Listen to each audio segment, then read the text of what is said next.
आज मैं आप सबको एक कथा सुनाता हूं। एक दिन प्रातः एक व्यापारी अपने घर से निकला। घर से निकलते ही एक बिल्ली ने उस व्यापारी का मार्ग काट दी। व्यापारी घबरा गया। वो फिर से घर लौट गया और शुभ घड़ी की प्रतीक्षा करने लगा।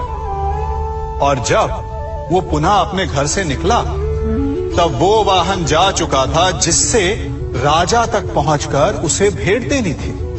राजा को भेंट नहीं मिली। राजा क्रोधित हो गए। राजा ने उस व्यापारी का व्यापार बंद करवा दिया। इस कारण व्यापारी क्रोधित होकर घर पर अपनी पत्नी से लड़ बैठा। पत्नी अपने बच्चों समेत मैके वापस चली गई और उस व्यापारी के जीवन में यदि कुछ रह गया था तो केवल अंधकार। और इन सब का कारण वो उस बिल्ली को मानता रहा जिसने उसका मार्ग काटा था।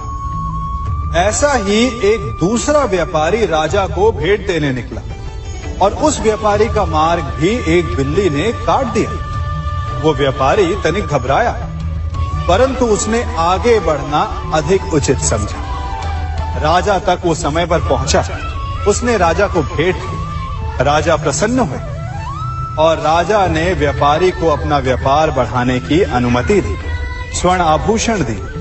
जब व्यापारी घर पर पहुंचा तो पत्नी को आभूषण और अपने बच्चों को देने के लिए वस्त्र थे उसके पास। हर ओर प्रसन्नता थी। समझ रहे हैं ना? दोनों के साथ एक ही प्रकार की घटना हुई, परंतु दोनों की प्रतिक्रिया भिन्न थी।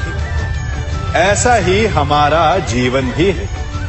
हमारे जीवन में प्रारब्ध का अपना स्थान है, परंतु उससे कई अधिक महत्वपूर्ण हमारी प्रतिक्रिया, हमारे सोच का प्रभाव है, क्योंकि यही हमारे जीवन को आकार देते हैं। इसलिए अपनी सोच को सकारात्मक रखिए।